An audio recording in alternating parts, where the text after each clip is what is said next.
Excellent. We're going to start with a discussion on language equity so that everyone that needs to hear it in a different language can get to the correct time or place. So the topic is the intersection of disability and abuse. Today is April 11th, 2022. And interpreters, I'm going to let you take it over. Thank you, Debbie. Gracias. Good afternoon. I'll first do this introduction in Spanish, then in English, and then my interpretation colleague Lourdes will do it in Haitian Creole.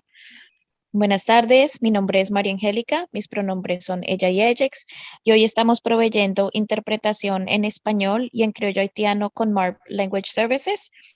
Para asegurarnos de que todos tengamos acceso a la importante información de hoy, sin importar la forma en la que prefiramos expresarnos. También estamos reconociendo la presencia de nuestros colegas de interpretación, intérpretes de lengua de signos americana, para traer aún más acceso a este espacio.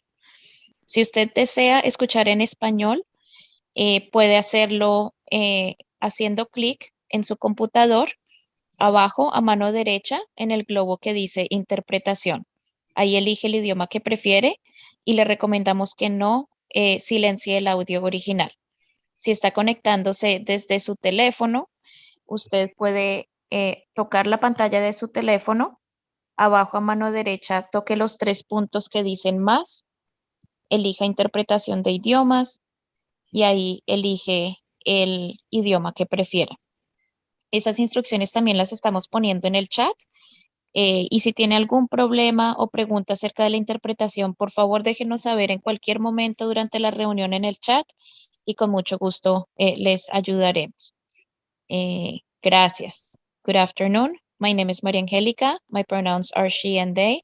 And today we will be providing interpretation in Haitian Creole and Spanish with MARP Language Services, in order to ensure that we can all participate and have access to today's very important conversation, regardless of the ways in which we choose to communicate. Also acknowledging the presence of our American Sign Language interpretation colleagues, furthering access in this space. Today, if you would like to listen in Spanish or in Creole, you may do so. If you are joining the meeting from a computer, at the bottom right-hand corner, you'll please click on the globe that says interpretation. There you choose the language in which you would like to listen, and we ask that you do not mute original audio. Now, if you are joining from a phone, it's a little bit different. If you tap the phone, the phone screen, you will see 3 little dots at the bottom right-hand corner that say more. When you tap the dots, choose language interpretation, and there you choose the language that you prefer. Then at the top right, press done. We are dropping these instructions in the chat.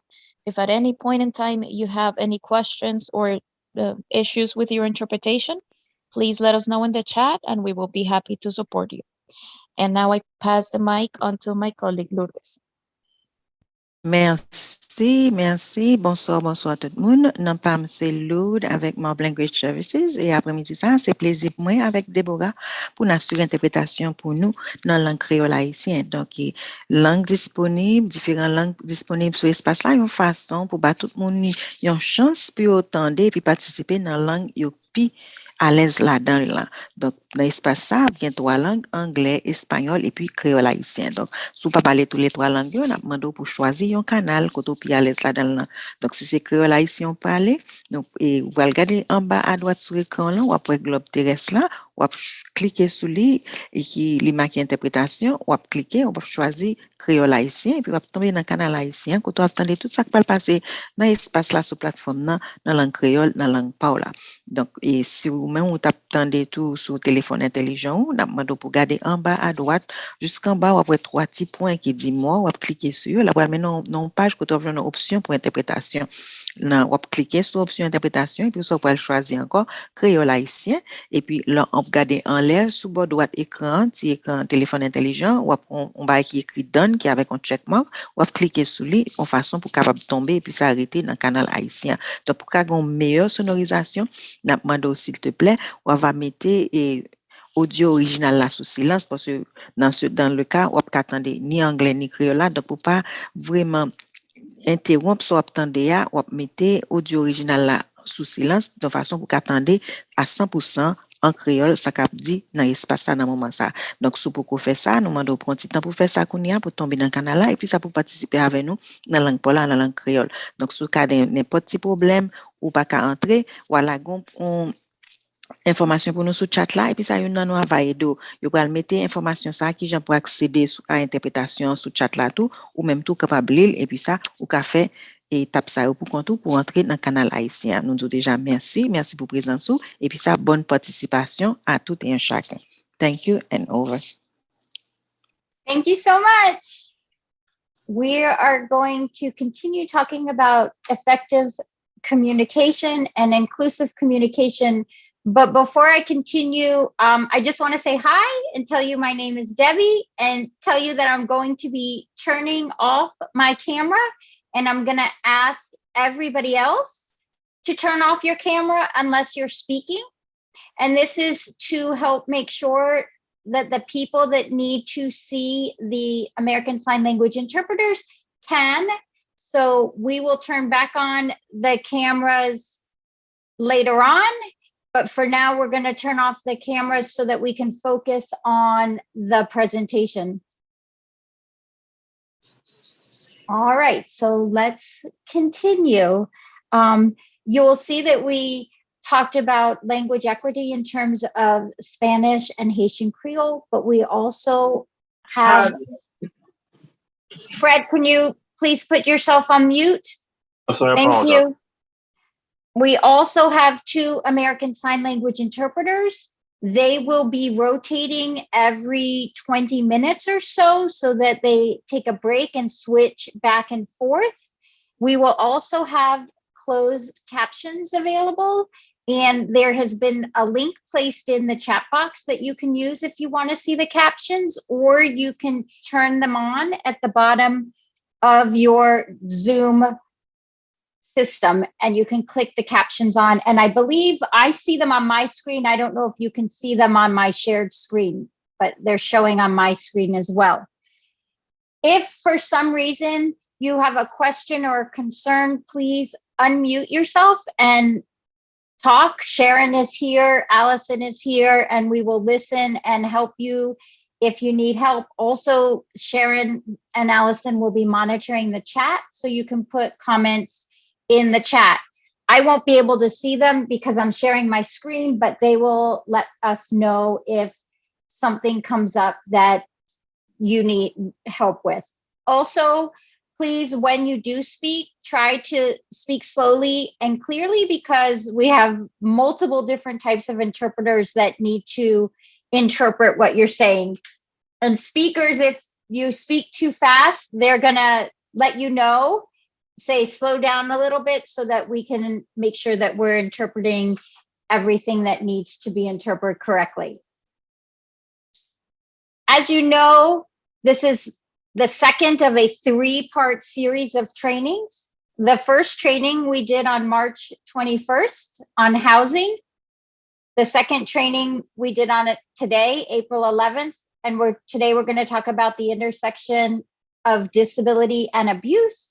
And then our third training is going to be on May 23rd. And we're going to talk about technology and effective communication and how people with disabilities can get and receive information.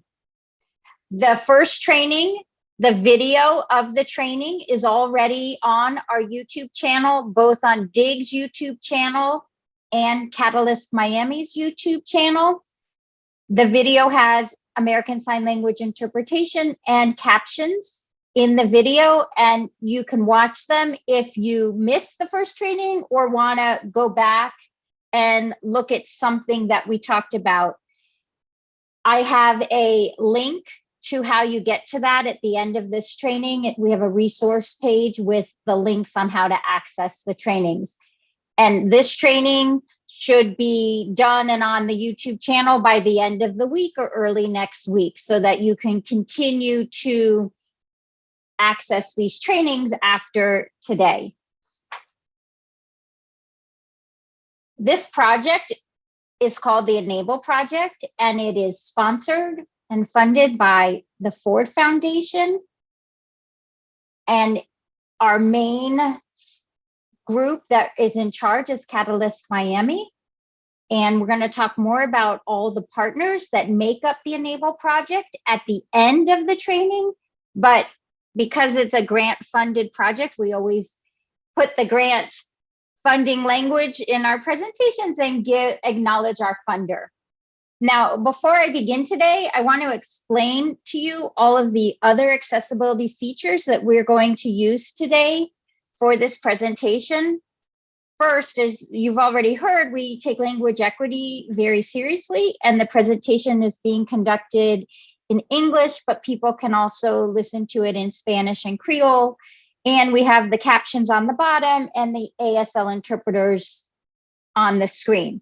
You will also notice as we go through this presentation that the top right-hand part of my slides are blank and that the bottom section of the slides are blank.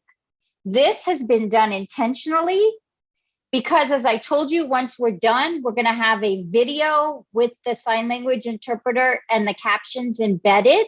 So I left intentionally blank spaces so that we can very seamlessly, without covering any of the information we share with you today, pop in the American Sign Language interpreter and the captions. And this year, if you went to our first training, you know this, but we've added another layer of accessibility and inclusion into our presentations. We have invited Chaplain Besa Buell to guide us in mindfulness activities. And since the information we talk about is hard and it's emotional, we thought to address mindfulness and well-being within the content of our trainings was very important. So Chaplain Buell is going to start the training by centering us, and then in the middle between our two speakers, she is going to join us again and verbally guide us through a practice activity. Also, we have a breakout room set up and a licensed counselor in the meeting in case something you hear today triggers you and that you don't want to wait, but you want to talk to someone in the moment and process what you're feeling or what is triggering you. All you need to do is reach out to Sharon, either in a private message or in the chat, and Sharon will be able to put you in the breakout room with someone so that you can talk and not keep inside of you any feelings or triggering things that might come up as we go through the presentation.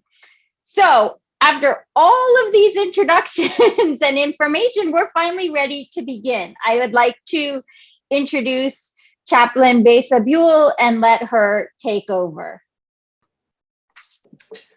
Hello, everyone. I am your embodiment facilitator for today. My name is Besa Buell. I am an endorsed humanist, chaplain, a diversity, equity, and inclusion educator, spiritual director, and community minister, providing decolonized trauma and emotional support through my organization, the Gray Tea Kettle Chaplaincy, Community Care, and Support. On the slide, you'll see my contact information is available, Chaplain Besa at grayteakettle.com. And I'm very grateful to be here in this space with Enable and support the community. Today, we are going to engage in practices to gather our attention and focus. So what becomes activated is the premotor cortex as we ground ourselves in compassionate embodiment. Debbie explained a little bit about why we're including mindfulness, but it goes very, very deeper on a socialization level. We're coming from a place that is about great kindness and care, and with the aspiration to benefit others, and that we are in alignment with our character.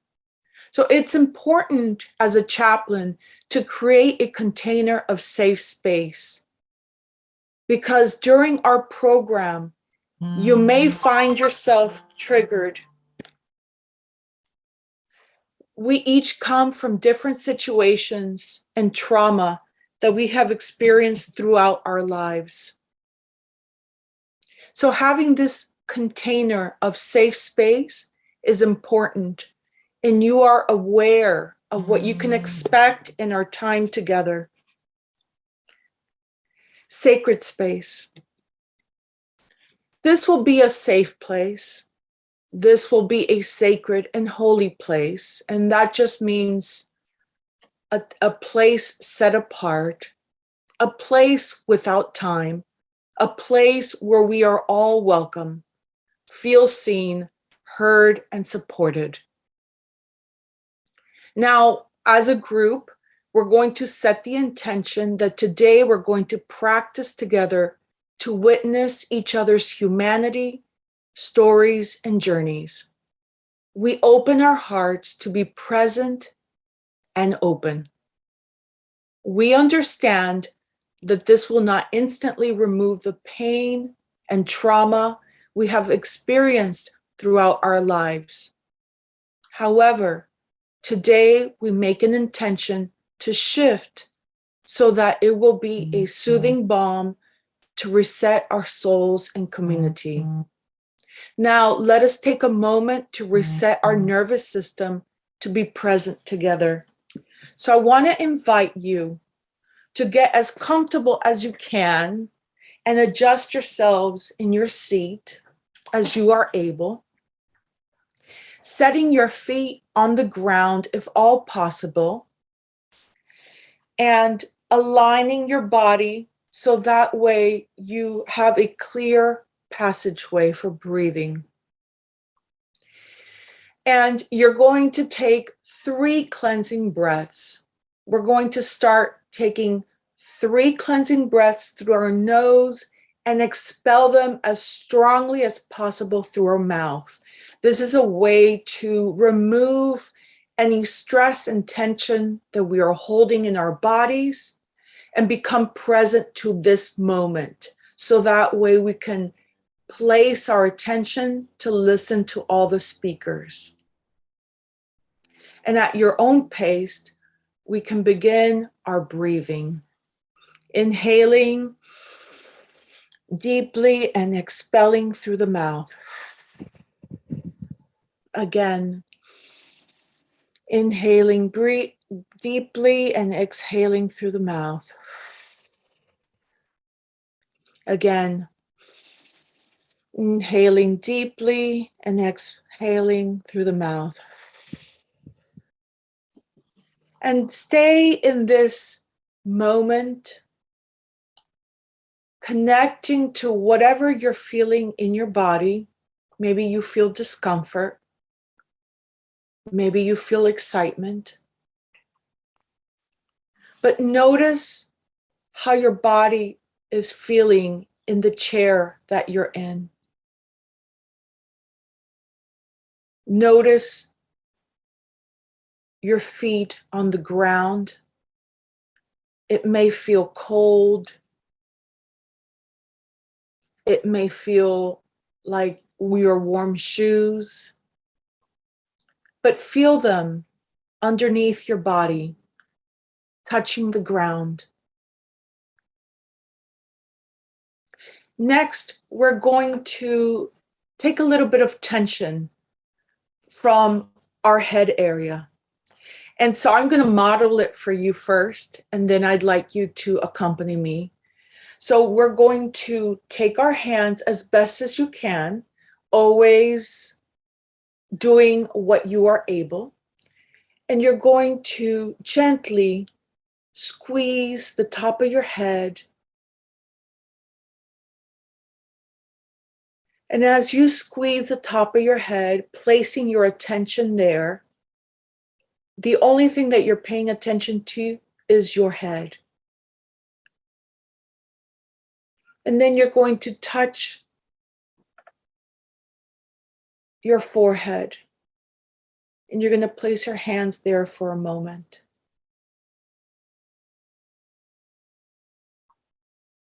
So let's do that together while keeping our breath steady and focused. And so we are kneading the top of our scalps. And we're making the intention to release whatever stress we had before coming into this room. And if you want to move into the area of your neck, go ahead and do so.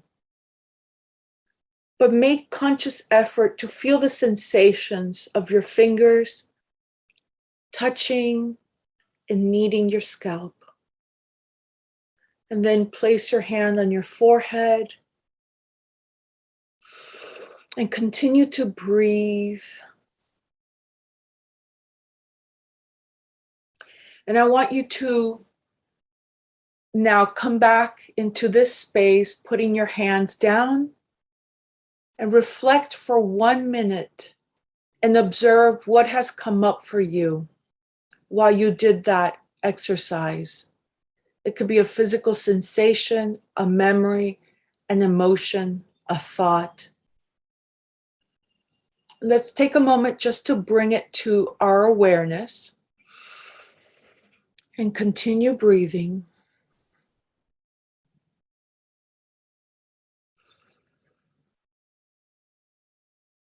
And now let that thought go. And we are ready to be back in the room with each other.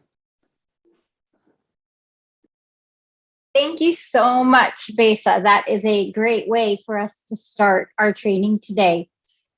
As you can see from the screen, we're going to have several different speakers today, and I don't want to waste time. Each one's going to get introduced as we go through it. So let me give you a little introduction and prepare you for what you're going to do today. So welcome again. And today is going to be our third training at the intersection of abuse and disability.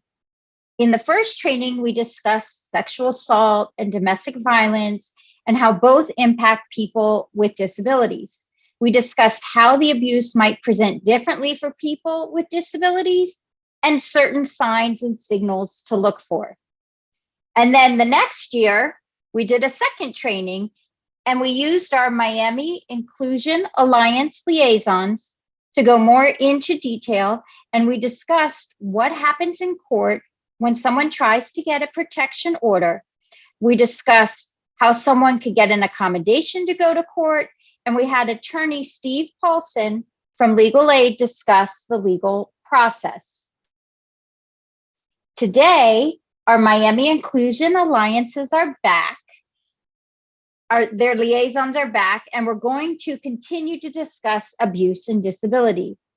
This year, we have retired Judge Rosa Figueroa, and she is going to discuss the intersection of abuse and animal cruelty. And then we have Nilo Cuervo from the Miami-Dade State Attorney's Office, and he is going to discuss gun violence and what our community is doing about it. You will see our Miami Inclusion Alliance liaisons in short videos throughout the presentation. We're going to start with Genesis. I am Genesis Espaillat, and I work at the City of Coral Gables as a GSR, Guest Service Representative at an Adult Activity Center. I am also a Miami Inclusion Alliance liaison. I would like to tell you about Miami Inclusion Alliance, or MIA. It is the first project in Miami-Dade to address the important issues of abuse and people with disabilities. The project was started 5 years ago with a grant from the Department of Justice Office on Violence Against Women. The Miami Inclusion Alliance mission is to learn about the intersection of disability and domestic violence or sexual assault. in order to promote a culture of inclusion within between all collaborating agencies. The vision is that every agency that serves victims and survivors is accessible, safe, and promotes dignity and respect. The Miami Inclusion Alliance is made up of 4 organizations located in Miami-Dade County. Disability Independence Group, DIG, Dade Legal Aid, which is a civil legal service provider with a dedicated domestic violence unit, Mujer, which is a certified sexual assault center that provides domestic violence and sexual assault education, direct response, and support services, and the Miami County Community Action and Human Services Department Coordinated Victim Assistance Center, CVAC. It is one-stop center that provides holistic and coordinated services to victims of domestic violence, sexual assault, dating violence, stalking, and human trafficking. So as Genesis just told you, she was explaining the Miami Inclusion Alliance, and we have a YouTube channel with all kinds of training and materials that you can go to if you want to learn more information. And now Kat's going to talk to you about Sexual Assault Awareness Month. Hello, my name is Kat Magnoli, and I'm a community activist, children's book author, and Miss Wheelchair Florida 2017.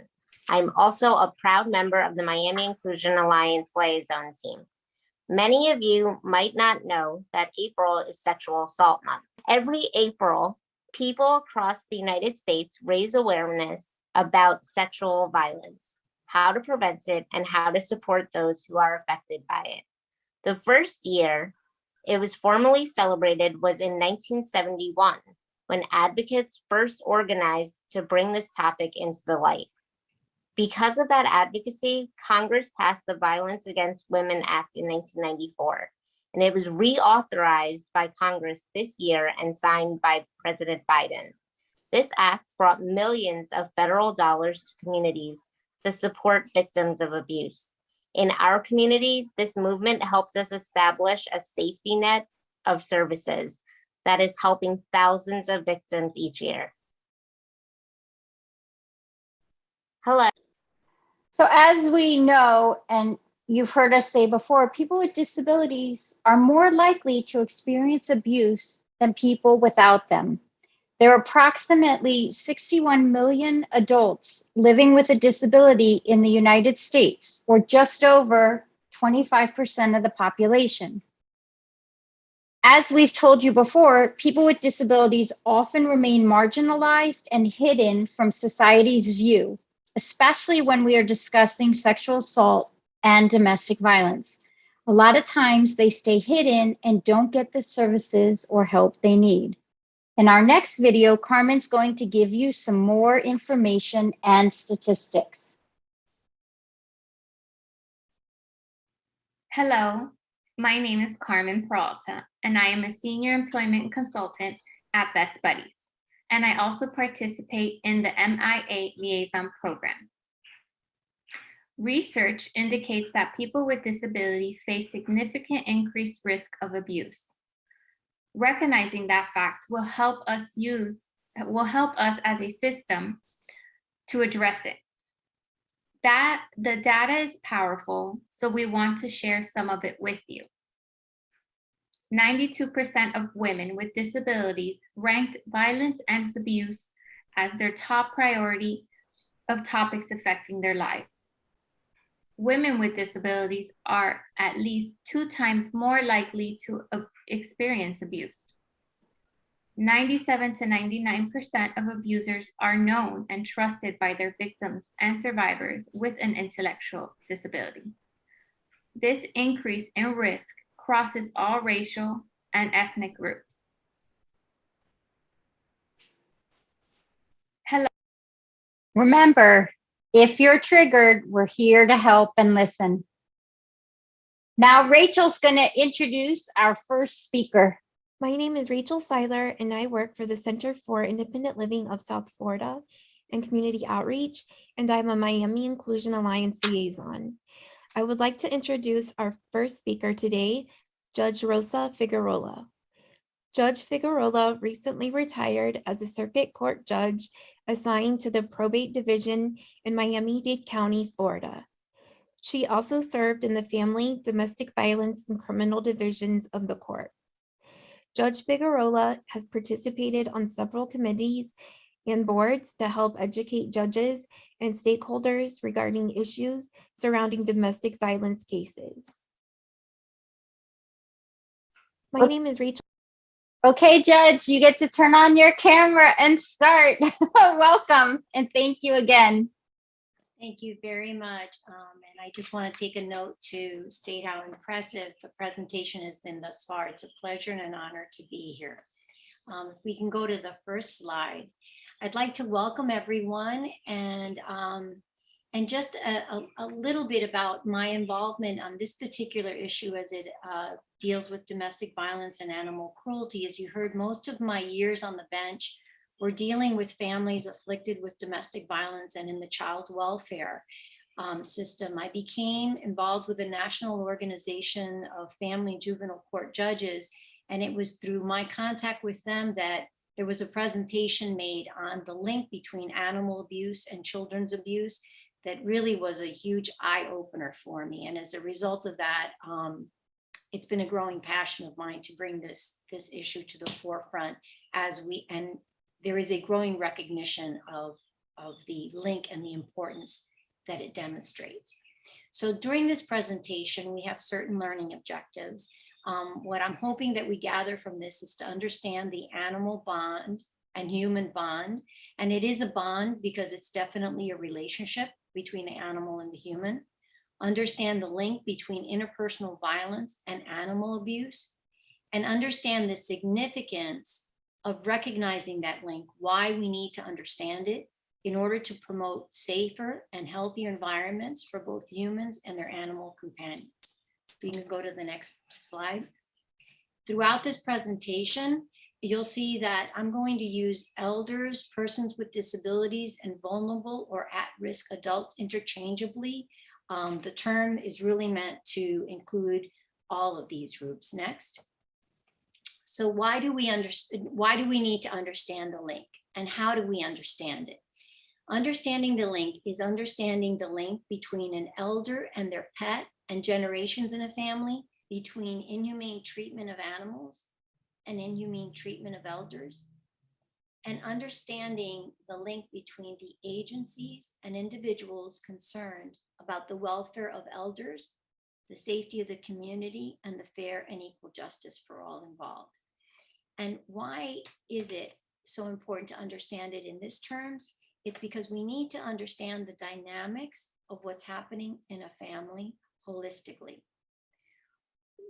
We're learning that many times multiple agencies are responding to a home for a variety of reasons that are really overlapping. It can be that there's a dog excessively barking, medical visits due to dog bites. We know, for example, that in a home with child abuse, there can be a higher incidence of dog bites. It could be that there are agencies responding because of hazardous conditions, which means a house that is extremely unkept, or a dog running loose. It's important to recognize how these situations and the responses to these situations overlap and might give insight to what is going behind the veil of secrecy that often accompanies abuse if we're going to effectively reveal it and address it to ensure the safety and well-being of those involved. And just as a way of introduction, I want to give you one example of how this might show up. Some of you may be familiar with the dog whisperer, I think his name is Chavez. He has that very popular show that's been going on for years. I was watching one of his episodes, and it dealt with a mother and two daughters that had called him to help them address an issue where they had several dogs, and one dog had actually killed another one during the feeding time. As he was attempting to address this issue of the violence and the aggression of the dogs, and he observed the chaos that was ensuing between the mother and the daughters during mealtime, he began to ask the family questions about the dynamics in their family. And what he learned was that there had been severe domestic violence abuse in the home. The dogs had witnessed it, and it was still affecting the family and how the family dealt with each other and how they dealt with the animals and how the animals were respecting. So we saw how domestic violence and its lingering effects was having an impact on the family. This is just one example how we can't really extrapolate one type of abuse from another or one behavior for another, and how being aware of the significance of the interrelationship of the abuse, how recognizing the interpretation and the connection of the two can give us a view and insight into what's happening in the family. If we can go to the next slide. So what do we know about the link between animals and humans? Next one. There are various studies about how there are positive impacts on the reduction of stress. But I think that even if we go beyond those studies, it's something that we know intuitively, right? If for those that have a family or a family dog, you don't need to go much further than getting home and seeing the dog's tail wag, or have a cat purring come up to you to know the difference that it causes inside.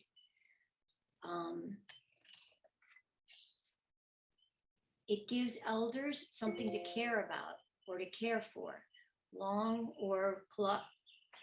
And it can also affect people who are vulnerable adults, something to care for, a reason to leave the house, to walk the dog, to provide an avenue in which to have contact with others, go out to buy the dog food. It gives you something to care about. Animals can also provide support, comfort, and security, someone to talk to. In the case of children, it's been established that children can view the loss of a pet similar to the loss of a sibling, or can view the pet as the living being that will love them unconditionally. That translates to all people, thinking that the animal will love them no matter what. Family, it can provide support for a family that's dealing with a vulnerable adult. Perhaps the stress of dealing with a vulnerable adult, having a cat or a puppy, or maybe not a puppy, but certainly a dog, can provide an outlet, something to laugh about, something to bond together about, and security. Even a small dog can give comfort and security to a person because they sound an alarm. They let someone know that there's someone that's looking out for them if there's anybody approaching. We also know that pets provide a greater life satisfaction for all the reasons that we've talked about, and that at times of grief, they can help a person deal with the grief or deal with loss. And we also know the benefits of therapy pets in nursing homes and hospitals when you see animals coming into both. There's a growing recognition of the use of animals to enhance our life, either because they were able to detect COVID, seeing eye dogs, dogs that help people with limitations on their disability, or just comfort dogs that help people who have suffered trauma in their life. So I think that the benefits of animals in our lives is well established. Apart from the fact that there have been studies that document it, I think it's something that we all intuitively know. Next slide, please. And in the case of domestic violence, this is certainly the case. For many battered survivors, pets can be a significant source of emotional and support and social support. They can even act as buffers from the aggression surrounding them. At sometimes, unfortunately, taking the abuse instead of the abuse being leveled against the human. Or, for example, I had one case in which the grandmother that did not live with a family that was being afflicted by domestic violence needed to have a seeing eye dog. It helped that the seeing eye dog was a very impressive, menacing shepherd, German shepherd. But she would indicate that She knew something was happening because of the way her dog reacted. And there were times that the presence of the dog in the home stopped the violence, or at least provided a reprieve from the violence that was generally happening in the home. An animal can also provide an escape from the abuse going in the house by either an emotional way of checking out of the abuse that you may be witnessing, or a reason to have to leave the house, like you have to walk the dog or you have to do something for the dog. Companion animals can provide physical protection from the abuser. As you heard, I presided over many cases of families dealing with abuse. And I remember one particular case in which the petitioner, the person getting the domestic violence injunction, at the end of the injunction, specifically asked me to include an order which provided her with ownership of the dog. The reason for that was that she was very tearful about it. She had indicated that she knew her dog had saved her life because the dog had interrupted an attack, which had happened when he had her pinned on the bed. The fact that the dog came in and started biting her had saved her and had provided physical abuse.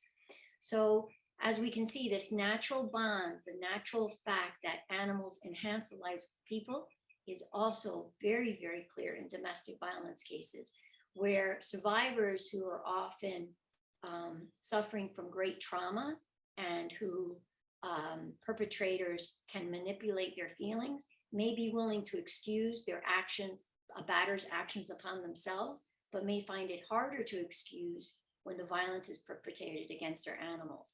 So in some cases, it may even provide a manner of the survivor reaching out and seeking help. Next slide, please. So the Veterinary Medical Association has this definition of the bond between the animal and the human, which I think is really, really good, because they recognize the bond as one of one health. And they view it, as you can see from here, a bond that is mutually beneficial and dynamic relationship, because it is a relationship between the people and the animal, and it's influenced by behaviors that should be and are essential to the health and well-being of both. And that relationship also extends to the environment that they live in. Next one, please. So what do we know about the link between animal cruelty and all forms of interpersonal violence? We've seen that there's a strong link between people, and what we generally see is that it's generally the tip of the iceberg. So oftentimes the animal abuse may be evident, but underlying that, there's going to be child maltreatment, elder abuse, and domestic violence. So sometimes it can be the first sign of other forms of abuse. Next slide, please. And why? Because generally speaking, batters may specifically choose pets as targets because they believe law enforcement doesn't care or that they can get away with it. It's a very effective way of terrorizing or manipulating a human victim when you know the bond that exists. And there is evidence that more than half of DV survivors report delaying their escape from an abusive partner out of fear for their companion animal. Such is the case that the new shelter in Dade County has recognized this factor and built some kennels in the hopes of helping to address this issue. Next slide, please. Here we see the power and control wheel, which I'm assuming that you all may have seen previously. And it's an excellent tool to document and show how power is used to control and to manipulate a person. We see that it can be used through coercion and threats, making or carrying out that threats to hurt someone or hurt the person, intimidations. Victims often talk about knowing that violence is going to happen because of a certain look or way of acting. Emotional abuse, making someone feel bad about himself or herself as a way of controlling themselves, isolating them from others, minimizing or denying the acts of violence. In other words, it didn't happen, or it's not as bad as what you're saying. Using children or things that are loved as a way of controlling the person, making them feel guilty about leaving, turning kids against them, using privilege as a way of controlling a person that you want to victimize, treating them as a servant, acting superior, economic abuse, of course, controlling the purse strings. And what we see about this wheel, and as we look at the way that power and control is used, is that it can really be applied to all forms of violence against humans and elders and animals, because violence is violence is violence. It's a behavior that's exerted upon a vulnerable community. Next slide, please. And physical violence can be used upon elders or people with disabilities in a variety of different ways. Physical abuse. It can be exerted during caregiving or not. The adult can be handled roughly, pushed, pinched. I had a case in which a young person was left paraplegic. Her caregiver and legal guardian, that was a close family member, began drinking and was observed during the caregiving process, physically abusing the vulnerable adult as she lay in her bed. Sexual abuse, the same thing. It can happen during caregiving or not.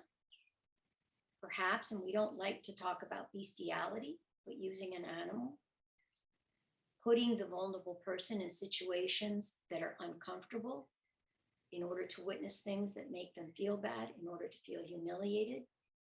Physical and emotional abuse, once again, going through that wheel, engaging in actions to humiliate the person. Perhaps they don't walk very fast, taking them to doctor's visits and making fun of them, making them make choices and ridiculing their choices, targeting their vulnerabilities, neglecting them, not assisting them using the facilities, feeding inappropriately, perhaps ridiculing personal decisions, cultural values, not respecting spiritual or traditional events, refusing to take them to religious services, isolating them, misleading them about people caring about them, refusing to take to family gatherings, refusing to allow calls, visitors, using the privilege that they have. And remember, many times a caregiver may actually be dependent somewhat on the vulnerable adult, perhaps using that dependency to exploit the vulnerability by refusing to take them to appointments, abusing of guardianships because they have the legal ability to speak on their behalf, using it in a manner that is not in the vulnerable person's best interest. You have no idea how many cases while in probate court where I dealt with guardianships and estate cases, there were cases that the abuse was alerted as a result of bank executives seeing behavior that they believed was suspicious where the vulnerable person was being taken. Next slide, please.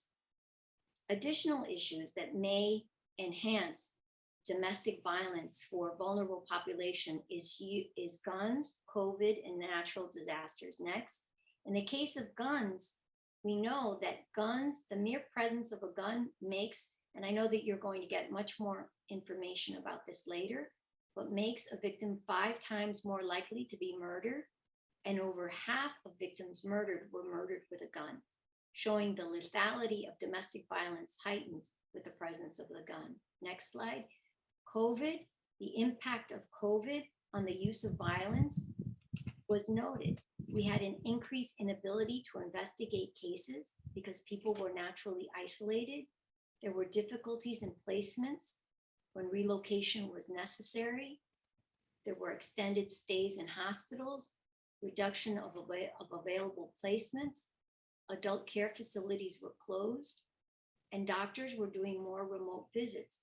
All of this meant that if there was domestic violence abuse, it could be more hidden because there's less eyes on the people. And remember, this is an issue that's normally shrouded in secrecy. Next slide. Natural disasters, also increase the vulnerability and the exposure to domestic violence, either because you're in a place that you have to evacuate so that fear can be used to manipulate the person. There may be need for electricity because of machinery or other instruments that are used to provide health care for the vulnerable person that can also be used to expose that person to domestic violence, manipulation, and control. Next slide, please. This is a slide, this is the wheel. So we viewed the traditional wheel of power and control that generally addresses domestic violence. Here we see it applied to later life power and control wheel, where you see emotional and physical abuse and all the elements being used to control and manipulate the elder. So how does this apply to the subject at hand, which is the link between this type of abuse and animal cruelty? Next slide, please. This is the traditional power and control wheel, and now we've applied it to the issue of animal cruelty. And this comes to us from the National Link Coalition, which is an excellent resource if you want more in-depth information about this particular issue. So let's go through it. If you talk about emotional abuse, you're talking about humiliating and making the person feel bad. When we view it in relation to animal cruelty, it could be killing or taking a loved animal away, forcing participation in bestiality. I had a case in which a father had supervised visits because he had perpetrated domestic violence on the family. During a visit, the children were making a drawing of the family, and he said, well, you forgot to include the cat. Why don't you include the cat? The children included the cat. When the visit was over and the children were taken to the mother became very agitated. Why? Because the cat had been killed by the father in an act of domestic violence. So you can see how that creates emotional abuse. And certainly there was a clear message being sent. Economic abuse. They won't provide money for veterinary visits. Can be particularly effective if you have an elderly pet or a pet that needs special care, or if the victim is being blamed for the abuse. They told they caused the abuse, they're the reason why the abuse happened, or if the vulnerable adult has some difficulty in performing certain tasks. It's a very effective way that an animal can be used to commit economic and emotional abuse. Intimidation, another part of the wheel. Next time, I'm going to do this. Use of children, blaming the children for a pet's disappearance, denying and blaming. We already talked about blaming the victim of the violence for the cause of pain to the animal. Legal abuse, custody battles over a pet. In Florida, pets are considered property, therefore they belong to the registered owner. We're going to go into that a little bit later. And of course, isolation, keeping an animal away from the vulnerable person. Next slide, please. So exploitation can come in many forms. Remember that violence is violence is violence. A person wanting to exploit and exert themselves onto another is going to use whatever means he or she has at their disposal to do so. And it can happen depending on what is available to meet that end, including the love of the use of a beloved pet or animal that's a companion. And it can be motivated by a host of illogical and damaging factors, even jealousy of a service animal. Just a fact. So next slide, please. Just a couple of facts about what we know about perpetrators of violence who use animals to exert control, highlighting the importance of being aware of this significance. We know that they are more dangerous and use more forms of controlling and violent behaviors. 70% of domestic violence victims whose partners had histories of pet abuse had been strangled. 26 had been forced to have sex with the suspect, and 80% feared they would be killed by the suspect. Next slide. Over 71% of battered women reported that their batter had harmed, killed, or threatened animals to coerce, control, and to intimidate them, further underscoring the nature of the violence as it's often intensified and the bond that exists between the two. Next slide. This is a wonderful slide showing so much emotion. Her decision to go to the hospital depended on what happened to her cat. Her recovery depended on the cat's well-being. So I had to find someone to care for her cat. I never thought that animal welfare would be a part of my job. That came from a caseworker. I had a case in which a caseworker told me how difficult finding placement for a vulnerable adult had been because she insisted that she had to go with her parrot. Just underscoring, it doesn't necessarily have to be a dog or a cat, right? This parrot had been with her for 25 years. She refused to be moved. They were able to find a placement for her with her parrot, but it just shows the incredible bond and how, I mean, can you imagine taking that cat away from this person? What that can do for the emotional welfare and how that can be exploited to hurt and really control someone in very bad ways. Next slide. So what I'm hoping to bring forth is a clear and undeniable recognition that the link,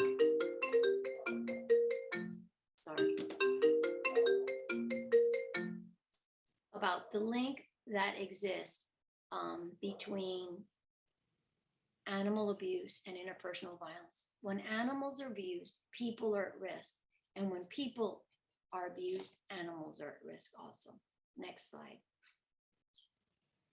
An understanding to the link can provide us with a better understanding of the dynamics of violence, its impact on our health and safety, and underscores our recognition of both. And I'm sorry, just before I get to DV injunction, I do want to share with you that I was once giving a presentation on the link between the two in front of a group of investigators for child welfare, and included a woman who acknowledged that she was not an animal person. By the end of the presentation, which talked about the ways that you can look at the care of an animal as being indicative of what may be going on in the family, she acknowledged that although she wasn't an animal person, it would be good for her to know. The same applies to any situation where a vulnerable person is.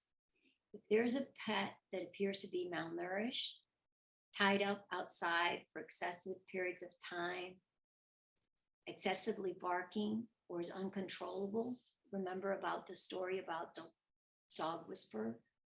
It could be a sign of other things going on in the home and a cause to stop and think about what may be going on if our aim is really to improve the quality of life. It's a beneficial and a dynamic relationship that influences both. So I want to bring up, and this brings us to this slide, I want to bring up some issues that I believe are important about this. And I know that you all had a presentation on obtaining DV injunctions previously. Florida law now allows a judge to award ownership of a pet to a domestic violence victim. So someone that is being threatened or the animal is being targeted as a possible way of manipulating the alleged victim. The judge has the power to grant an injunction and give possession to the petitioner, the person seeking the injunction, the pet. And that is even if the pet is registered, owned by the respondent. So even if the dog or the animal, the pet, the cat belongs to the person acting violently, the person getting the violence, receiving the violence, the victim still has the opportunity to get the pet awarded if there's a domestic violence injunction is granted. The judge can also order that the respondent have no contact with the animal and can prohibit the aggressor from having any contact with the animal or hiding or concealing or harming the animal. Next slide, please. We talked about ways that a victim can be manipulated. There can be times that an aggressor of violence might manipulate the victim and tell them, you're crazy. I'm going to say that you committed the violence, and in some cases even come to court and say, look, I got a scratch. I was the victim of domestic violence. In those cases, if the pet is a an animal that's trained to perform individual tasks that help with the disability, the judge cannot grant ownership of the animal to the perpetrator. So there should be no fear that a service animal might be used by a perpetrator of crime saying, I'm going to take you to court, I'm going to take your animal away. That couldn't happen. You would also need to know that in issuing a domestic violence injunction, the court is required to consider whether an animal, as we just went through, was used, hurt, or was threatened to be hurt or killed or done any harm to when issuing a domestic violence injunction. So that's one of the factors the judge has to consider. Another point, next slide, is that animals under certain situations may be allowed to be brought to court if you have to testify, if there's a victim that has to testify to go get an injunction or for any other reason. There may be situations in which an animal may be brought to court. There are rules about it, but whether the dog principally, which I've seen being used, fits into that situation or not, it's certainly worth something knowing about. And it just further is another point recognizing the support and emotional support that animals provide to victims of domestic violence. Next slide, please. And one last point was that a disabled individual, or when we talk about threats and manipulations and ways that a vulnerable person can be manipulated because of their love and their bond with their animal, is that disabled individuals or individuals over 62 years old can have a common household pet, presumably a dog, a cat, a bird, in a federally assisted housing or for elderly or disabled. So any threats saying, I'm going to let them know and you're going to lose your housing aren't going to work. It's just not appropriate. Next slide, please. So this is just a slide dealing with resources. Be proactive. Know if there are pet care services for elders or those with chronic illness. Sometimes a veterinary may provide services. Major stores might be aware of organizations or rescues that can provide either temporary care for animals if a vulnerable person has to go in for treatments or there's a situation where they can't care for the animal, or to assist with dog food. There could be mobile groomers, pet sitters, daycare that might be able to come and help assist take care of the pet if there are situations in which the vulnerable person is being precluded from that. Next slide. This is a link to the National Link Coalition, which is an excellent resource, once again, on all kinds of information about the link between animal abuse and interpersonal violence, often documenting laws and different trends. Next slide. Another resource is this handbook, which is from the National Council of Juvenile Family Court Judges. You don't need to be a judge to have access to their information. This other book is Creating Safer Communities for Older Adults and Companion Animals, put together by the Humane Society and the government. Next slide. And that is it. I think I'm a little bit out of time. I don't know if there's any questions. But thank you all very much. I hope it was of use. If you all ever want to contact me, that's my contact information. And aren't those your animals, Judge? Yes, they are. They're all rescues. These are siblings that I got them. I was hanging out at a pet store and they were going to turn these cats in. They're 3 brothers. And the other one followed me home, and the black girl, I got her at the shelter about 3 years ago. She's a doll. Well, thank you so much for all of the information that you shared with us today. We're going to save the questions to the end so we make sure we have time for the next speaker if you're able to stay. And if not, we'll get questions and send them to you and get answers. But thank you again. Thank you. All right, Besa, we're going to go back to you and let you reset our nervous system after all of that information we just heard. So thank you. Those were very painful experiences we heard about. Power abuse, of domestic violence, and it hurts to hear about them, and it hurts to know that this is ongoing. Let us take a moment to connect to our breath, to connect with our bodies in this space and time. As we breathe in, we understand we are here to support change. Thank you so very much, Judge Figueroa, and all the speakers and enable partners for your advocacy, activism, and support of vulnerable communities, and bringing awareness to the current conditions we're suffering and systemic abuse is being allowed to happen. And we are here together in community to see how we can affect change through bringing awareness and education. As you continue breathing, I want you to listen to these words carefully. Compassion is not a feeling. It is an adaptive process in relation to our lived experience in the moment. So let us now engage in resetting our nervous system. Let us take 3 cleansing breaths, inhaling through the nose and exhaling completely through the mouth.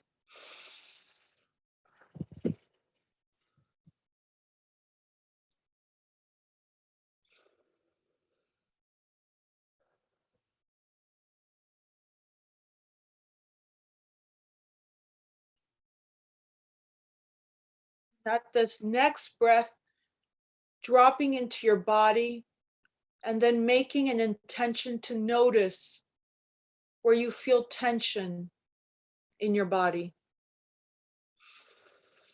Localizing where you feel this tension in your body and release it. What are you feeling? What thoughts are arising?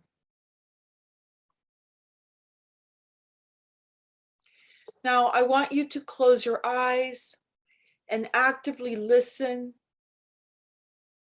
And if it feels comfortable for you to either put your hands over your heart or connect to the feeling, to the area of your chest and your heart.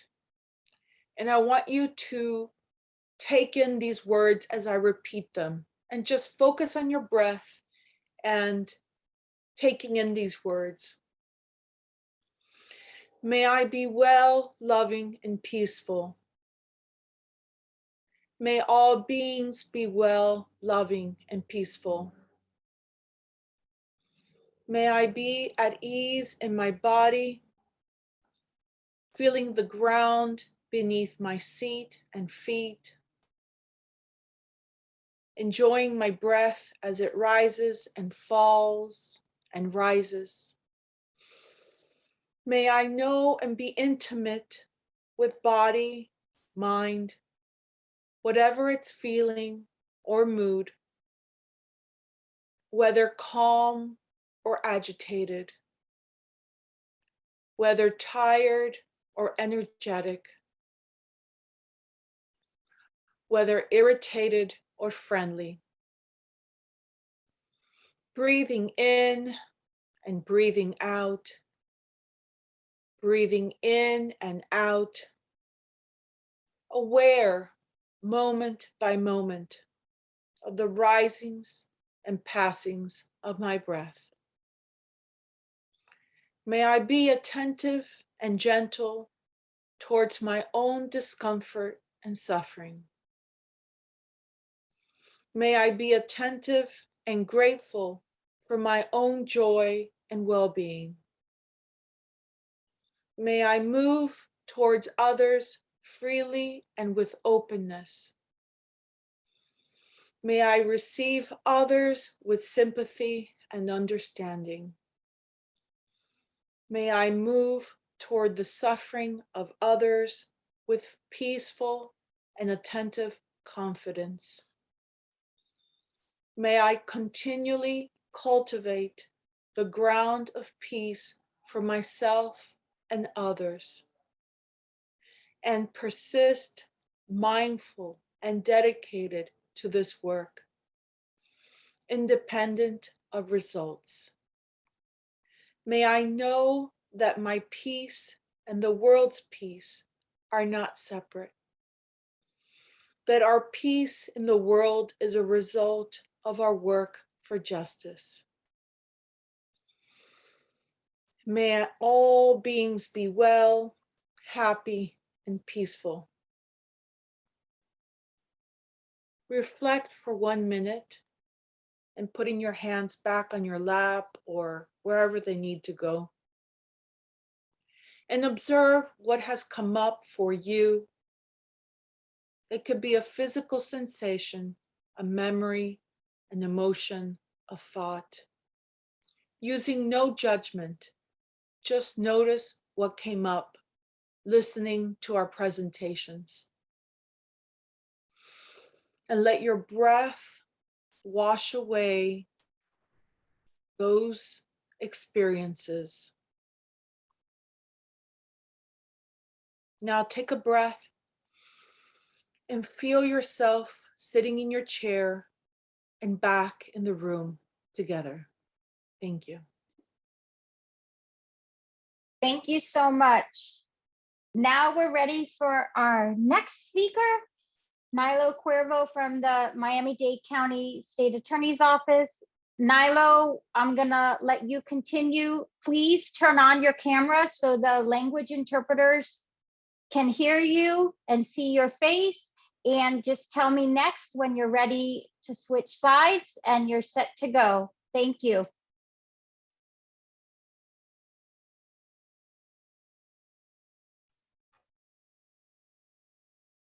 All right, good afternoon, everyone. Can you hear me okay? Yes, we can hear you. All right, thank you, Deborah. Good afternoon, everyone. My name is Nilo Cuervo, and I'm an assistant state attorney at the State Attorney's Office for Miami-Dade County. My current role is twofold. I am the division chief of the Gun Violence Unit, and I am also the director of our Community Outreach Division.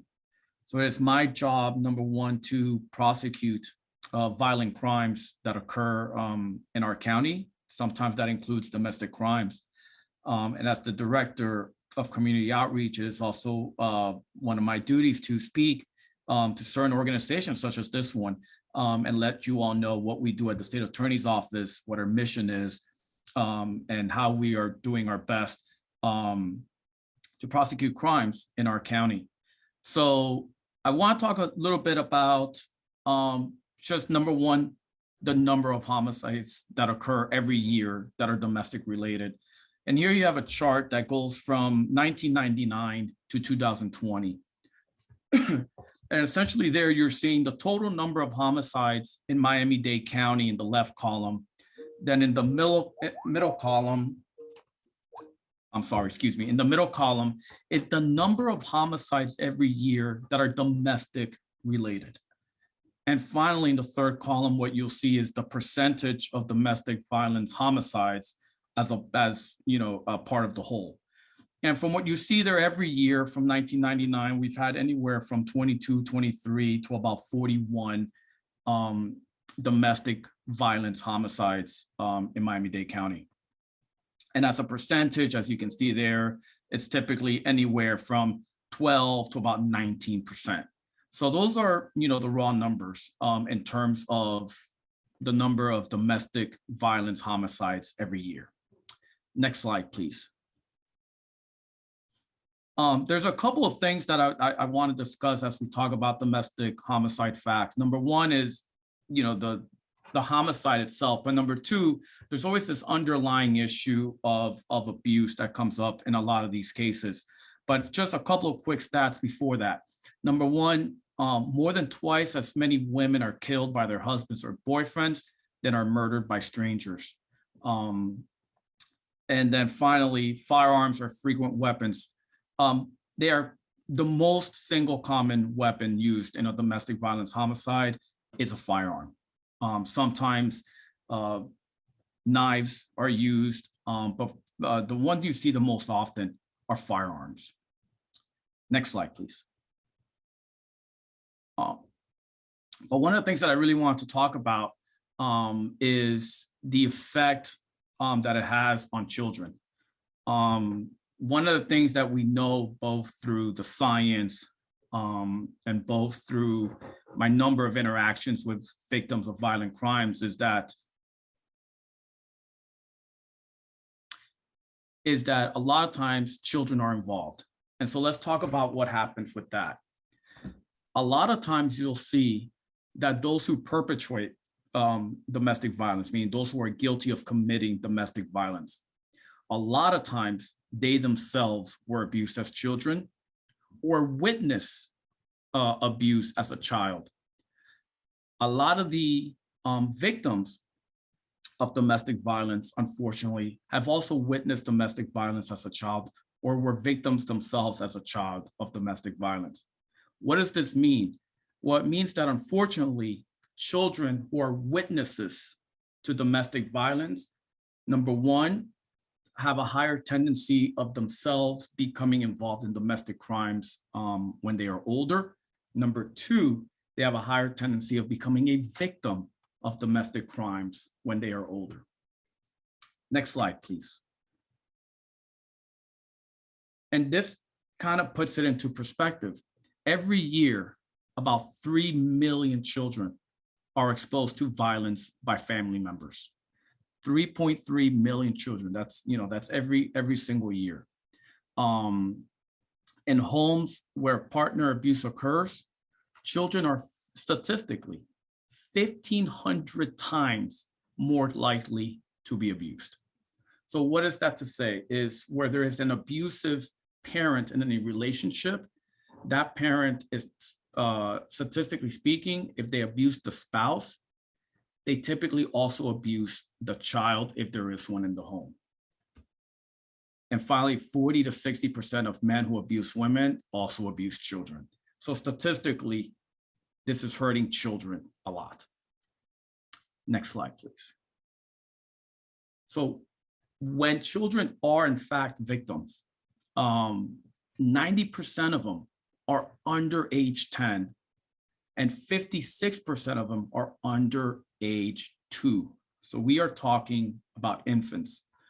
Unfortunately, one of the things that one of my roles here at the state attorney's office before I became the chief of the gun violence unit is that I was assigned to our domestic crimes unit. So for many years, I was a domestic crimes prosecutor. So I would see a lot of these cases. And unfortunately, one of the things that I saw a lot of is cases where a spouse was violent against the spouse, but in doing so also became violent against the children in the home. Sometimes that violence leads to homicides. So unfortunately, I have prosecuted a number of cases and investigated a number of cases where the abuse was geared not only towards the spouse or the partner, but also towards the children. So those are some of the facts behind domestic violence. And I know the judge previously had spoken a little bit about this as well. So this is the state attorney's vision, because one of the things we gotta do as the state attorney's office is we gotta say to ourselves, okay, how do we combat this issue, right? How do we combat this issue? Because the thing with domestic violence, as has been spoken about previously, is that domestic violence a lot of times is a combination of a lot of issues: mental health issues, drug abuse issues, things of that nature. So we got to think about, all right, how do we combat this? So one of the things that the state attorney's office has done through the years is say, well, let's look at the stats and let's use smart justice. And here's our vision. And some of it is, quite obvious. Public safety is most important, right? And we also want to try to deter crime. We want to work with cases and treat all the individuals in the case, including the defendant, as individuals, meaning what can we do in this individual case to best ensure that the behavior will not happen again, right? And so we also have to maximize, all of our resources. And so this is the plan, right? Next slide.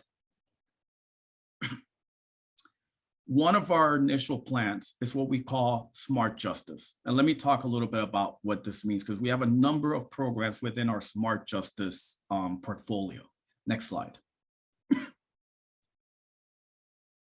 Sometimes, right, not every instance of domestic violence necessitates sending the perpetrator to prison, right?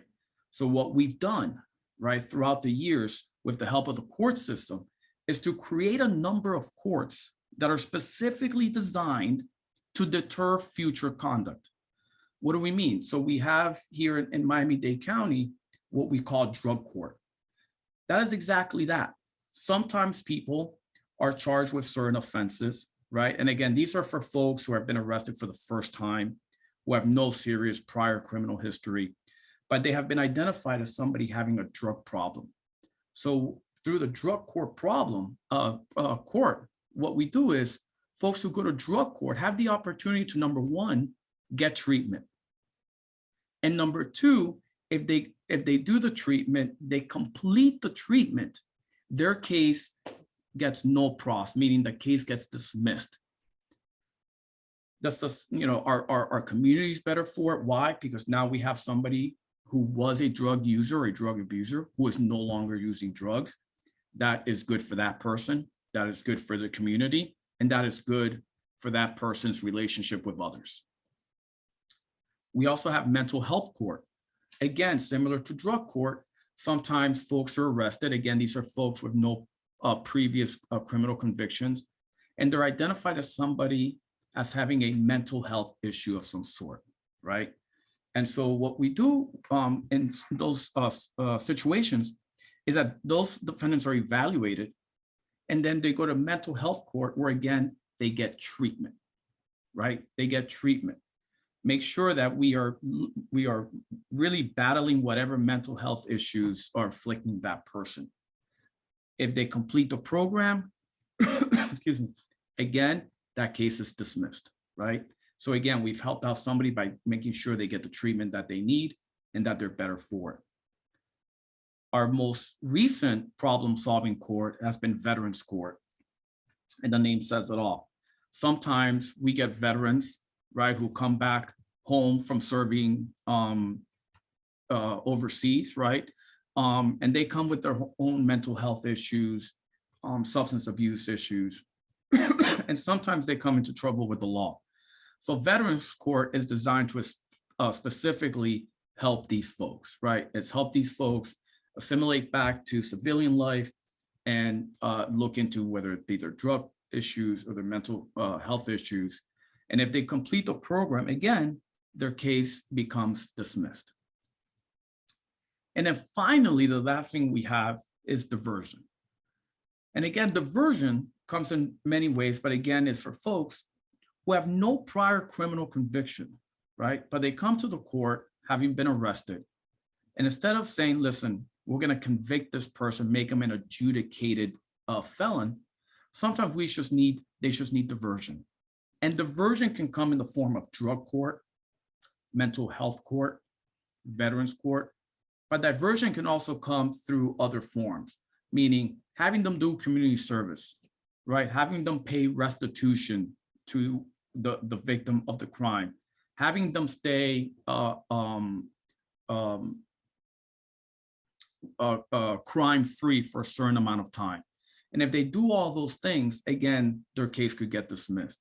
And the point of this, ladies and gentlemen, is to assure that sometimes people come into the criminal justice system not necessarily because they have an intent to commit crime or they're a nuisance to society. Sometimes people are just dealing with a lot of issues, drugs, mental health issues.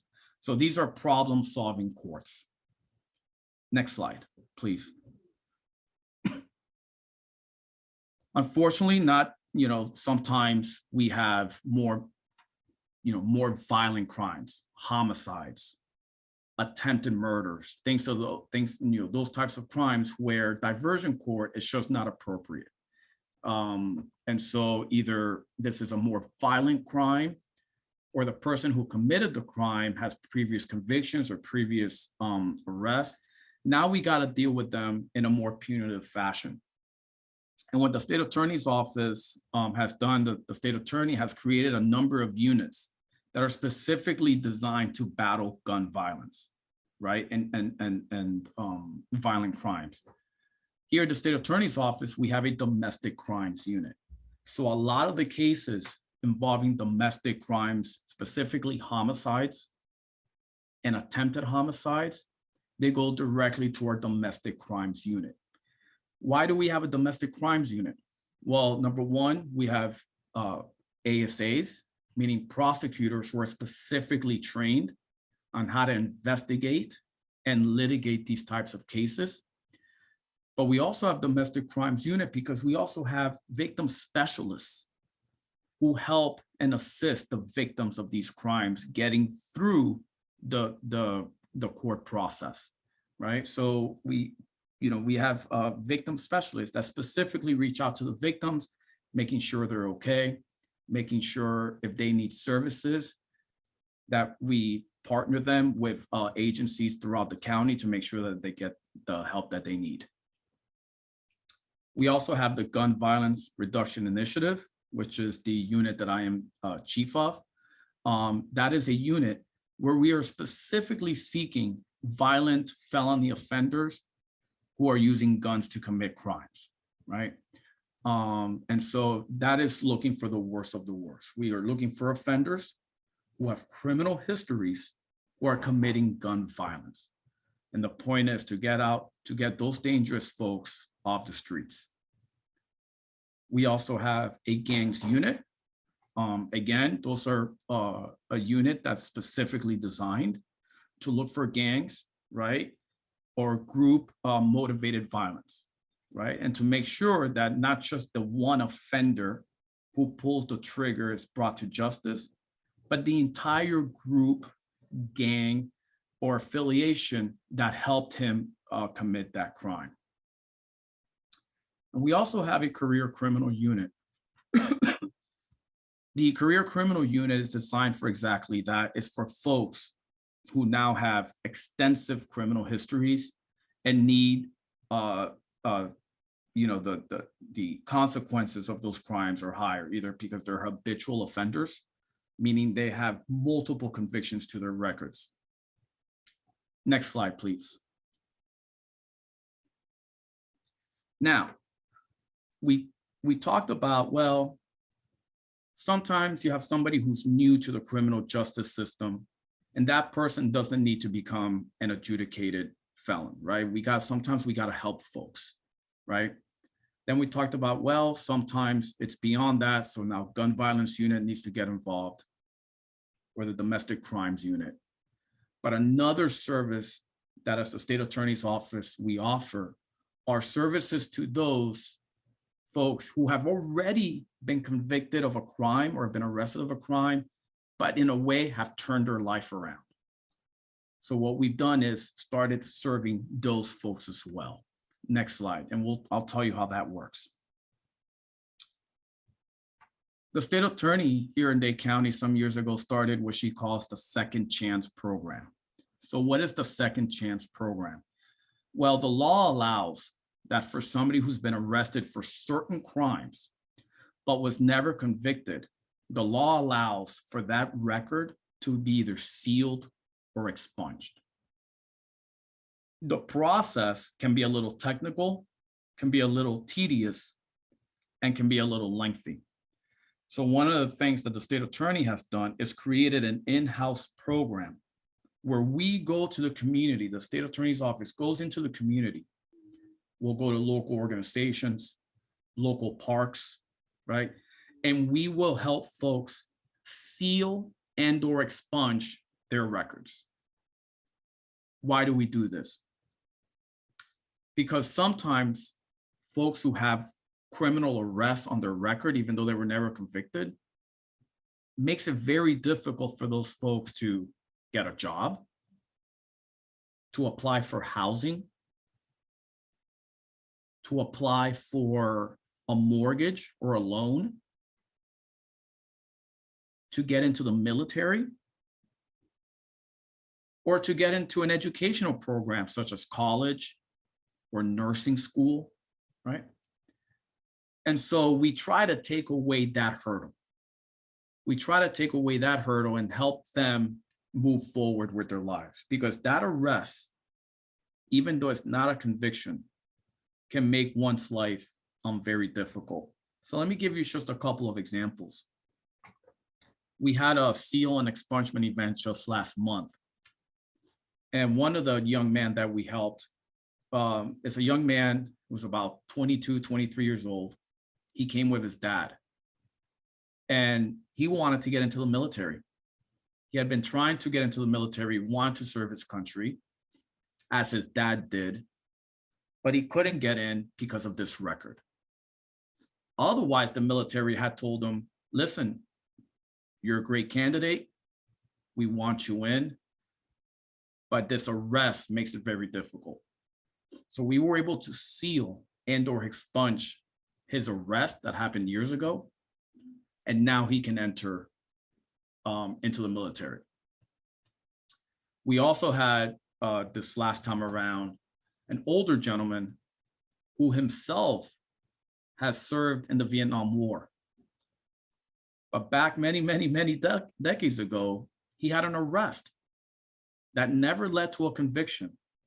And all these years, he's had that arrest in his record. And so he came to our event and he wanted finally to seal it. And so we were able to help out that person as well. So again, these are second chance programs, right? That gentleman has served his country, has never been arrested since he was 18 or 19 years old. And so we helped him out. Next slide, please. So in 2019, now remember, we don't have a lot of stats for 2020 and 2021, unfortunately, because of the COVID epidemic. But in 2019 alone, we helped 1,200 applicants seal and/or expunge their records. 1,200, and that was in 2019 alone.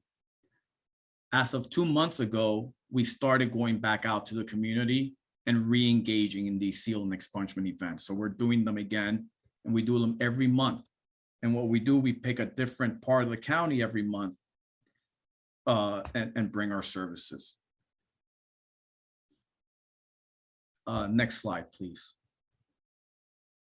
So bringing it all together.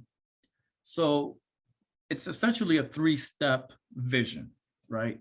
Number one, those who first come in to the criminal justice system, right? Whether it be for crimes of domestic violence, right, or other crimes, if they have no prior convictions and no prior arrests, they are sometimes eligible for those problem-solving courts and/or diversion, meaning the state attorney's office and the courts tell these defendants, hey, if you complete your mental health treatment, or if you complete drug treatment, or if you complete these other things that are asked of you, right, your case will be dismissed. So you will not become an adjudicated felon, right? So we have those, that's step one. Step two is, well, sometimes people commit crimes that, quite frankly, diversion is just not an appropriate punishment or remedy. For those crimes, we have specialized units to investigate and prosecute those crimes. Our domestic crimes unit, our gun violence unit, our gangs unit, our career criminal unit. These are folks who have now committed grave offenses, homicide, attempted homicide, right? Violent batteries or assaults, right? And so they are dealt with those units. And then finally, our second chance programs, right? And those are for folks, like we said, have been arrested at some point previously. But other than that, they've never been arrested again and have never been convicted of a crime, but their record shows an arrest. So the state attorney's office is here to say, we will help you seal and expunge that arrest, right? So we can help that participant get a job, get housing, secure a loan, get into an educational program, or even get into the military. Or for some, they just don't want to see that in their record, right? It means, it's cleansing, right? They don't want to see that, right? That's something that happened a long time ago. It was an isolated incident that never led to a conviction. And so they deserve to have that wiped off of their record. I have nothing further. I'm happy to take any questions, but I thank you for your time, and it was a pleasure. Thank you so much. We have about 10 minutes for questions, and I know that Sharon already has one question in the chat. So Sharon, do you want to read the first question, and then we can have our two speakers answer the questions for about 10 minutes? Yes, so Mark McGuire said, wonderful presentation. I've learned a lot. Thank you. He said, thank you, Judge Figueroa. He says, I do have a question if someone can voice it for me, which I'm doing. What are we doing to spread awareness within Miami-Dade County about, sorry, jumped. Excuse me, 1 second. I apologize. What are we doing to spread awareness within Miami-Dade County about recognizing the links or signs of abuse using pets as a clue or an indicator of abuse? That's to me. Yes, Judge. So, Mark, that's an excellent question. I will tell you that before I retired, and unfortunately, this was before the abuse started, we started a roundtable discussions, just getting people that were interested together to see how we could address these issues. I think we're just gearing up on that just now. Obviously, this is a spectacular forum to bring awareness of this. If you provide me your information, so my answer, the short answer is nothing yet. What I am hoping is that with people at the animal, at the shelter, the county shelter, and other people like Diggs and other people that may be interested, that we do start undergoing projects to bring more awareness of the link between the two. Thank you, Judge. I'm sorry, guys. Just one more little point I want to make. If you want more information on that, there is that national association, the coalition, get the link, and that provides like specific things that other communities have done that I'm hoping we'll be able to initiate here. Thank you, ladies. And Debbie, that's all the questions in the chat, but a lot of people are saying, thank you. We learned a lot. And they appreciated the presentations. Absolutely. Mark, also to add to the judge's answer, I think that our new domestic violence shelter that actually built a place for animals to stay within the shelter so people don't have to make that choice of stay in an abusive relationship or lose their animal, I think is going to go a long way in helping, and hopefully the county will bring some awareness and let people know that that is an option for them and that they don't have to stay or make that choice. And since it's just new and is just opening now, I think that information will start to come out as we continue moving forward and our community starts reopening after COVID. We do have about 5 more minutes for questions. So if someone else would like to ask a question, if you raise your hand, Sharon can see it. and let us, all right, Fred, you want to ask a quick question? Yes, please. I'd like to ask the state attorney, is there a special unit prosecuting victims of child gun violence? Because I advocate for that. And with a few friends of mine on the Alana Washington case, I know you guys are taking care of that, like with the Chastity Saunders case, the Jada Page case, to name a few. Is there any more penalties? Are you guys going to have a special unit just to go after the people that are murdering our children on the streets and harming them? And our disabled persons too, because we recently, about 2 months ago, had a person in Miami Gardens that was autistic, murdered and shot on a playground dead. Thank you, Fred. Thank you, Mr. Christian, for your question. I don't want to get too much into the weeds of Alana Washington's case. What I can tell you is that I am the ASA who was at that scene and who is currently prosecuting that case. Thank you. Oh, no, you're welcome. It's my duty and my pleasure. I am also the ASA on the Chastity Saunders case, as well as the Elijah LaFrance case. These are cases of gun violence, which is why they fall under my gun violence unit. And so we don't have a specific unit for crimes where the victim is a victim of gun, where there's a child victim of gun violence, they should fall under gun violence generally. But in cases like those, they fall under my unit because we are a specialized unit dealing with gun violence. So that's why those 3 cases are in this unit. So to answer your question, yes, we have a specifically designed unit for gun violence. Okay. What was the you. second part of your question, Mr. Christian? I think you had a 2-part. Yes, it was for persons with disabilities, such as the person in my city of Miami Gardens that was shot 2 months ago. He was autistic. He was shot on the playground. I forgot which playground it was, in a park, public park in Miami Gardens about 2 months ago. I'm not sure if that's still an active investigation or not, or if it's been handled over to you, but I work with a lot of good organizations. Survivors Affected by Violence with Mrs. Bush. I work with Bullets for Life. I work with a lot of them as an assistant and help advocate. So, you know, I hear this stuff a lot. So I'm just telling you, Okay. So thank you for the question. So I'm not familiar with that case specifically. What I can tell you is it's a 2-part question. Number one, we have specialized units depending on what kind of crime it is. Like I said, the gun violence crime. However, if there is, and again, I don't know anything about that specific case, so I don't want to presume to know. But if there's ever evidence that a crime was committed against somebody because they are a member of a protected class, we do have a hate crimes unit here at the state attorney's office.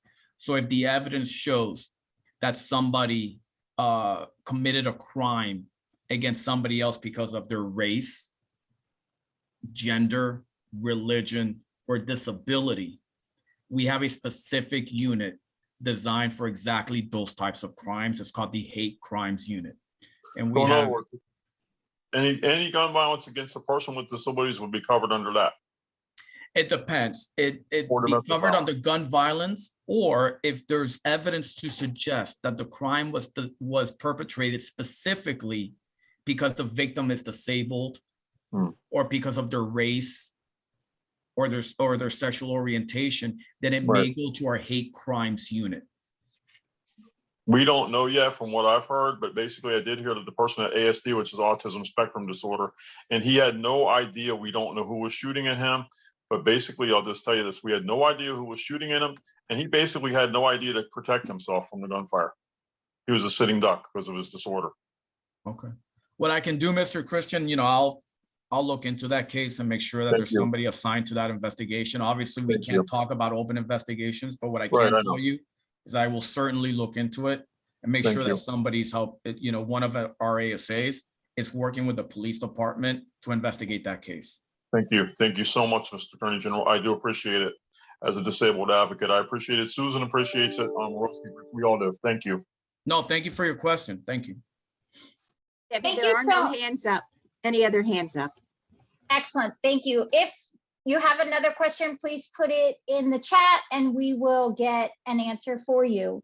So we've heard a lot of great information today from both of our speakers and our MIA liaisons. And what the judge was talking about, this link or bond between animals and humans, it's very strong. And as she told you, it's going to influence a person's emotional, psychological, and physical interactions with the people, the animals, and their environment as a whole. And that's why we wanted to bring it to your attention today and let you see this link, because it's new. It's not new that it's happening, but it's new that we're talking about it, and it's new that we're bringing it in to this work. And that's why we wanted to share it with you today. And also because it's something that our organization DIG takes very seriously and has worked with the judge in the past on bringing awareness to these issues. And the judge was part of a project that we worked on where we're looking at how do you get facility dogs into the areas where victims and survivors are.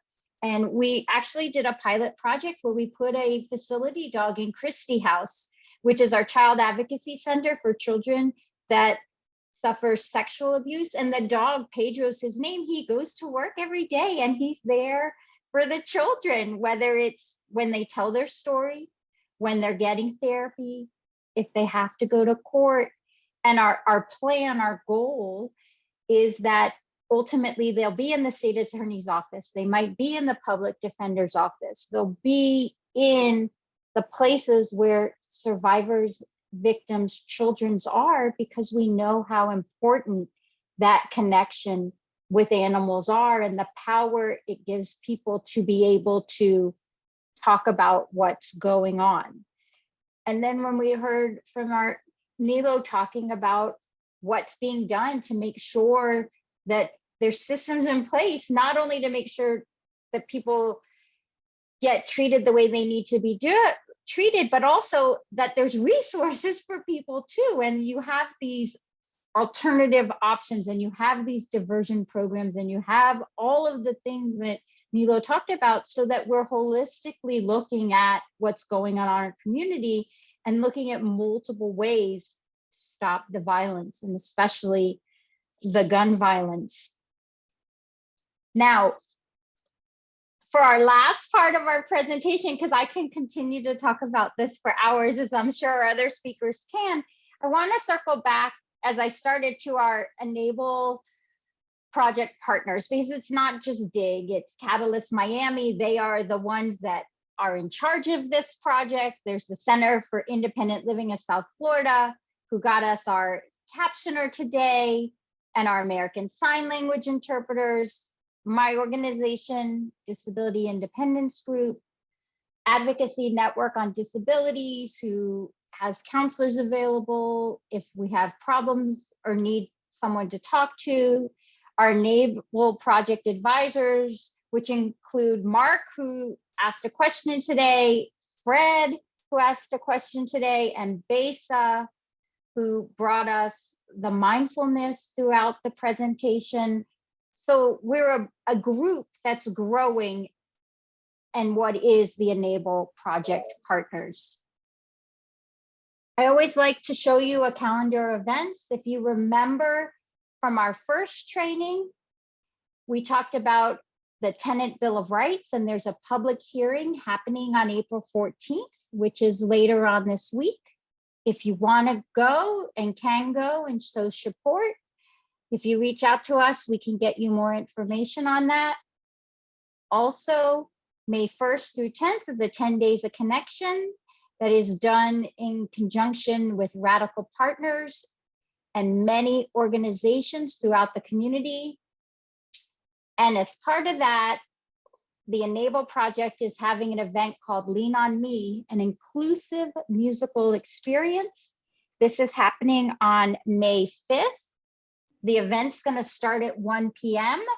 And if you follow us on social media or follow the Center for Independent Living in South Florida, you can register for this event. It's Mind and Melody in partnership with the Enable Project. And then our next training will be on May 23rd. And I already told you we're going to talk about technology and accessible communication. And as I told you, these are the links to find our resources. All of the slides for each training are here in an accessible format, and our YouTube channel with the Enable Project playlist of previous trainings and the trainings for this series will be on there. And then lastly, I would like to tell you thank you. And we so appreciate everyone being here today. And if you use your phone or your iPad and look at the QR code, it will allow you to fill out an evaluation of our training today. Or I had it in the link earlier I put the link in the chat earlier, but you probably have to scroll towards the top to find it unless somebody can re-put it in the chat. But thank you so much. And I so enjoyed spending the afternoon with you today.